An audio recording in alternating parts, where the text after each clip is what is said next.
go to some callers here. We're going to get an 810 caller here. Welcome to Planet Green Trees. How you doing? Thanks for calling. Hello? Hello? You're on the air. Hello. Hey, guys. Hi, who is this? Hey, this is Eric Gunnels. How's it going, guys? Hey, Eric. How Hey, you doing, man? Thanks for calling in. Thanks, Eric. Screeners. How was your show yesterday? Great. Great. Plugged in Planet Green Trees, as always. Mm-hmm. And of course, Eric is calling in from his Flint Talk Radio. Eric was a speaker at this last rally of repeal. And Eric is also running for, change his position, it's now a trustee, is that right? Yes. Yep, trustee position. Changed it from supervisor to trustee. That's a township trustee. In township and where? Bedford Township, Genesee County. Right. And as I ranted at the beginning of the show, the getting out and getting involved and finding the candidates that are supportive of the community. We've always been a big supporter of Eric Gunnels and his political aspirations, as he has been to the entire medical cannabis community, and we're very happy that he's thrown his hat into the race and is going to be participating in the process. And I mean, I'm not just talking because it's frustrating when you're engaged in the process. I see it every day in the judicial branch of this government, this so-called government that we're involved in, of this American system. And I was thinking about this. I don't mean to take your thunder, Eric, but it relates to the kind of what we talked about with Colton last week on episode 94.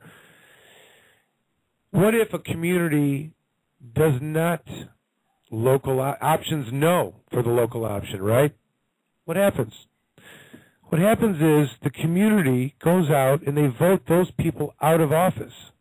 See, it's American. It's very American. The majority will win and they will push, and it allows for that to happen, which is what I'm talking about on a larger scale for these elections coming up. It's the same kind of idea. We have to look at it the same way that those who have done what they've done to the community need to be opted out. Eric, what's going on? Pretty good. I just want to briefly explain why I changed from supervisor to position of the trustee. First, I'd like to say that just less responsibility is better anyway when you're getting your foot in the door of politics. And also because there's going to be a lot of pressure put on the supervisor to change some things. Obviously, there's some budget issues. So I don't want to be that guy to be kind of sort of disliked as soon as I step into that position. I'd rather be the guy that, gets to know everybody, gets to know the whole system and process, and everybody likes it, likes the ideas I present. So, and then the township trustee position still has, a say-so in the measure. Well, that's just great politicking, then. That's exactly what you're doing. You're right out ahead of it right there. That's good. Right. How many other trustees are there, and how many people are in this race? There are 4 trustee positions, so I have a 1 in 4 chance of winning, basically, that position. And it goes by number of votes, and to, most number to, first, second, third, and fourth. And then there are 7 people currently running for the 4 seats, so in the primary. And the primary is August 7th. And are the people, is there term limits? I mean, are the people running all incumbents? They don't have to be there so long. Who are the other people? Well, there are 3 seats open because 3 of the board members are changing positions. They're either, 3 of them are running for clerk, treasurer, and supervisor.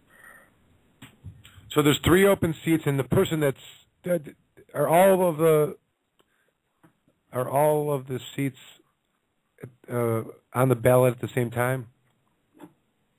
Yes, in the primary, yes, with the exception of probably the supervisor, because the supervisor that is running there's only one person they run unopposed right now. Hey, Eric, is there a salary associated with this position?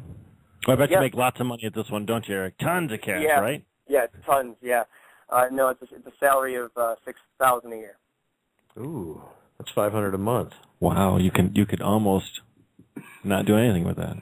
Right. I could almost get an apartment, maybe. You're very, put the gas very low and all skill. the RVs and all the recreational and off-road vehicles that you want to be able to drive on the regular road in your township. Mm-hmm. Well, that's interesting interesting because I mentioned that last week, and then today I saw a guy driving a golf cart, and I stopped and I talked to him about it, and he was just driving 200 feet, from his parents' house to his house on a golf cart, and he had his little 2-year-old with him. And, they're not wearing a seatbelt at that, but it's a golf cart. It's electric. It goes very slow. But I was at a meeting tonight for the Regional Planning Commission for the Healthy Community Initiative, which is something that the Clio area puts forth to, they elect regional leaders from different townships to govern regional policies and initiatives, plans for the future, basically. And I went to that tonight, and it was really good, too. It was a great experience. Kind of met a lot of people, so I started to relate to other people running for different positions in different offices locally to me, as well as it was just very connective and very informative. So it was very good experience. Nice. Yeah, it's great. I'm glad that as a candidate you're out there beating the bushes, talking to the people to learn what's important to them, so that you can take forward that and be more than just a single-issue candidate that a lot of people think medical marijuana folks are. True, and I also explained to a few of them that had specifically asked me because they knew me already and kind of knew that I was actively involved with medical marijuana issues, and they specifically asked me about that being a one policy issue, and I said, well, actually, if you really understood your demographic better, you'd realize, or your constituent basis better, you'd realize that there are a lot of people who are, registered medical marijuana patients and caregivers in this area, and they don't realize it. They don't realize the numbers or the people that actually do vote in our area. Great. It's good stuff. And of course, it is actually could be a more important issue than one may try to make it, because depending on the level of involvement that the community is willing to accept it can have all kinds of potential benefits. On an economic level, on a property value level. I mean, there's all kinds of potential there, but. There are, of course, other issues, and I know, as you said last week, the golf cart issue is one of the major issues, and it obviously around politics. You're going to try to run. You're going to try to talk to every single person on the golf cart. That should be the play. That's good politicking. Listen, it actually is, because they're always talking about green energy, more efficient ways of travel and transportation. So that being one, you could put a solar cell up on those on the roof of those things, Eric, and just drive forever. Listen, Eric, we've got. I know. Here, hold on. We got internationally famous attorney Matt Abel of Cannabis Council on the line. I want to get him on there, and we want to keep you on there. Hello, Michael. Matt, how are you? Hey, guys. Hi, I'm very well, thanks. Thanks for calling in. Thanks for having me on the show tonight. Matt, very successful rally that we just had this week. Congratulations. Yay. And Well, Matt, it was a beautiful day, and the spirits were high, but I think the turnout was a little light, and I'm concerned about, I'm not going to, blow smoke. I think we have a lot of work to do if there's any chance of getting this on the ballot. Things have got to turn around very quickly, and many hands make light work, but it doesn't seem like there are many hands doing the work here. So that's why I'm here, to ask for help. Let's do this. I know there's another date. Is there another date that's been selected for a return? Well, no, actually there hasn't. Our tentative plans were to set another rally later at the Capitol toward the end of June, but we had enough work actually just putting this together, so we don't have another date selected. And now my feeling is we'd rather do something in the metro area. Most of the population is down here in the metro area, and that's where the petitions are coming to eventually anyway, before we run them up to Lansing. So we're thinking still something at the end of June. We'd like to do something at Shane Park or somewhere down on the riverfront. Perhaps Belle Isle. We could run a pavilion at Belle Isle and do something there. But we just need a place for people to come and bring them back in. There are 50,000 pieces of paper out there that are being circulated, and we need to get those back. And I'm hoping that most of them have signatures on them by now, but I have no way of knowing until I see them. So anybody who's listening to this who has petitions with signatures on them, please get them back to the office. Well, and those 50,000 pieces of paper represent potentially 750,000 signatures, Matt, but there's no way that we could count on any of those coming in at those numbers. We do definitely need the volunteers to come out and show up. In fact, if you were listening earlier in the program, Steve Sharp suggested a big meeting at the Flower Day in Eastern Market this Sunday, because there are 200,000 people that attend that event, and it's all public property. Bunch of growers. Absolutely. Yeah.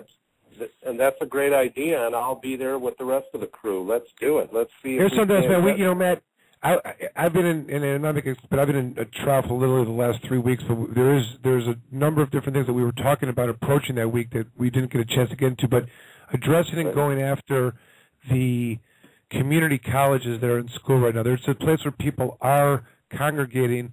There's a lot of places, and people that are going to school now, that are listening, or people that know people that are going to school, we can get you signature forms. But that's another way to kind of target. I think we talked about it. But the college students are out right now. Is that right? Well, they're finishing up the final exams. My experience on college campuses this year has been that about a third to half of the students are not registered to vote. And that's really concerning. There needs to be a big voter registration push. And still, people are under the misconception that if they have a felony conviction, they can't vote, and that's not true. It's only if they're incarcerated that they can't vote. Even people with felonies, they can register to vote and help us circulate petitions. So, we need people who haven't come on board yet with this to help us out. Otherwise, there's not a lot of chance of it getting on the ballot. And we're going to work hard till the end, but it would be really encouraging if we started to see some volume of signatures coming in. And, I appreciate all Rick Thompson's work and Eric Gunnels. They were both there yesterday at the rally, and or not yesterday, Tuesday, and put in a lot of effort. And, boy, it was a beautiful day, if that was ever a premonition. It couldn't have been better, 80 degrees and sunny, and everyone was in good spirits. Well, Red Dog, Mike McShane had a great speech up there. We also heard from the folks from the Hemp Coalition. There were just a ton of great things being said on the steps of the Capitol at that time, and a lot of cameras and a lot of recorders there to capture it, so that message can get spread forth across YouTube and in perpetuity across the internet airwaves. So those that couldn't attend will still have an opportunity to participate after the fact. Right, and we were lucky also to have Ed Rosenthal as a guest speaker. I wish we'd have known further in advance. I only spoke with him on Saturday. I ran into him and asked him to come up and do that, and he agreed. So that was pretty exciting as well. This is one of the things we talked about before, and especially for this area, and I'm going to put it out there now, and I'm going to make a concerted effort. I'm looking at Chad right now that we do the following, Matt. We talked about this. There should be a posting on the thread on the MMA that lists all of the events in and around the area where crowds will be gathering, starting with Sunday at the farmers market. But there will be several others. There'll be Tigers games. There'll be concerts, on Shane Park, and events at the downtown. And right, there are plenty of good venues now. Freedom Hill, and there are festivals going on all over the state, different fishing events and voting. And to identify all of them so someone can look and see, okay, on this date, at this place, there's going to be a lot of people. I'm going to go get my petitions, and I'm going to go get them signed. I'm going to stand there. People can identify and go to that. Now they can schedule where to go and how to go and make a thing out of it. I mean, it just gives absolutely opportunity. So it's a lot more fun in groups too. Right, exactly. They can make an event out of it. So that we talked about it as a possibility. Let's make sure we get a post tomorrow. And anyone that's listening, please encourage. It's not too late, and there are a lot of petitions that are out there right now, and we don't know how many could come back. And I think with the weather as it is and some little bit of elbow grease, I think it can still be done. Right. I think the Sunday at Flower Day at Eastern Market is a great idea, and we should be able to get a whole lot of signatures and have a lot of fun in the process and get some good sun on our wintry skin. Should we do like a prize for Oh, yeah, we could do a prize maybe from Green Thumb, possibly. Well, you know what I'm saying? What if, for a petition competition? Yes, and there was, we did have a donation. I don't recall, it's some type of a vapor product, a device for medical use that was contributed. I'll have to get the detail on that, and we'll publicize it. Maybe. No, but I'm wondering if someone, if we had people donated to, it, so we could make a competition of it. If there would be something at the end of the line that by turning in a certain number package or something, right? Yeah. For sure. Yeah, all these ideas are welcome. That would be an in-kind contribution to the campaign that would have to be accounted for, but there's no problem doing that. Excellent. I bet we could figure something out there. Let's start with it. We'll start with the dates because at least that gives notice to everyone of when is a time that if they want to participate or encourage them to participate, to go out, whatever it may be, 100, 500 signatures, whatever we can do. There are 4 or 5 people at every one of these events, and we'll do it. That's all you need. And Michael's been working hard too. Like crazy. Like crazy. So, man, Mike, you arranged the place also on 9 Mile, didn't you? There's a window that got painted up. Yep, and that ended, as a matter of fact, just today. I went out there and undid the graphic. We had 1 month there, and it was great. We got a bunch of signatures there, Matt. We increased That awareness. was a really nice donation. The Repeal Today movement was had the website right on the glass there. Mr. McShane spent a lot of time getting that whole thing organized and going out there collecting signatures with the table and volunteers. Yep, worked the Saturdays in the afternoon, and then we've got several festivals in Ferndale, go figure, that we literally close 9 Mile Road and we trap them. So we're going to get a bunch of people out there and get a whole lot of signatures here. Ferndale's a very progressive community. It's very friendly to what we do. Plus, there are so many people that come in from out of town that you get folks that you never would have had an opportunity to run across if it wasn't one of those festival days. And just like Flower Day and Eastern Market, it's a great chance for people to come out and express that activist inside them and participate. What do you think, Matt?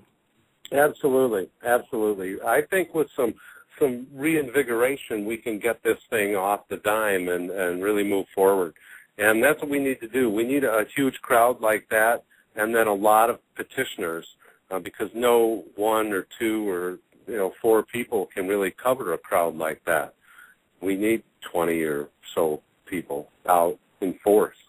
It'd be great. If we get enough people and we cover that crowd, we can go somewhere else. Well, and that's on the riverfront, I'm sure if it's a nice day, there will be thousands of people walking along in front of the Renaissance Center as well.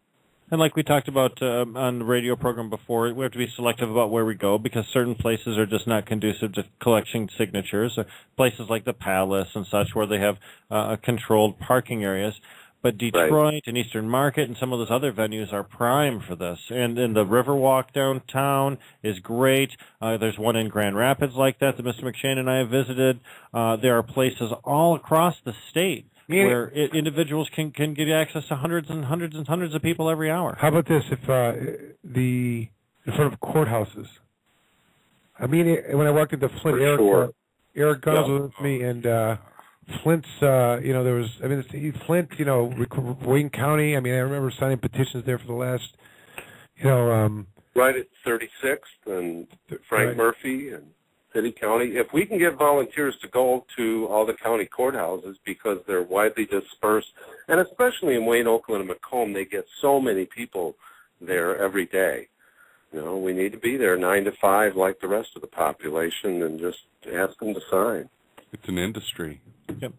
And we can be successful everywhere we go with the petition. It's just getting organized, and that's where the individual community organizers get themselves started. And anyone that wants to get started in politics, this movement is a great way to learn, first of all, how things work, to form those alliances and those friendships that you need to be successful on the next step. So participating in Repeal Today is certainly a great way for folks to get themselves into the political process if they've ever had an inclination to do it. Yep, absolutely. And we suggest working in pairs when you're petitioning. Go with a friend, and it definitely helps. Buddy system. The buddy system is always good in that kind of stuff, and pitch each other on your different objections. It's a poke good at each other and giggle a little bit. right. Ma'am, let me get your take on this. What I was calling, I interpret to be kind of the story of the month, or maybe the year, where the Obama administration has now stated that does not believe that cannabis is a gateway drug. Mm-hmm. Do you see it as a significant? Compared to, I thought that this was significant, and more of a clear, positive. Where did that come from, Mike? I'm not completely familiar with that. Is that from the National Academy of Science, or was it something Obama said himself? It was Obama administration that said that. I think he'd spoken. I think I even saw him say it on an interview. Rick, do you agree? Yes, I do. We've got a couple of different quotes we had in the news today about Romney saying that it is a gateway drug, and the Obama administration earlier this week announced that they did not think it was, according to you, Michael, right? Well, it's really the exit drug. We know that, and so maybe they recognize that. It's a gentle welcome back for many soldiers returning from war. It was just, I thought it was significant. I mean, assuming that to be true, I mean, because it eliminates much of the backdrop of the argument making it bad, right? If it's not a gateway, how else is it bad? You know what I mean? Because we know it's not. Right, because they can't show it's bad in itself, so it's bad because it leads to other bad things. That's why I saw it as being significant. I thought it was like, I don't know, maybe it's a first step for where he should be going with the, the right direct. But I don't know. But I don't want to. Right, I agree with you. No, it's just people who think it's bad because it's an intoxicant of sorts. Say it again. Right. I think that we're down to almost a Puritan level of objection to this. Right. Which is just, like the objections against dancing and things like that, Right, that's what it's because they're not going to win on the science. Yeah. Now, if the federal government's really saying it's not a gateway drug, what is it? It's like, well, it's like skirt length. Right. Yeah. And that's changed with society's wishes, right? So now society has adopted a positive view on marijuana, but the legislation or the opinions of those involved has lacked behind societal acceptance. I guess that's to be expected with any change. Civil rights, for example, things like the Americans with Disabilities Act passed, and then a lot of people came into compliance afterwards. But I still think we need to get justice for sick people right now. Yeah.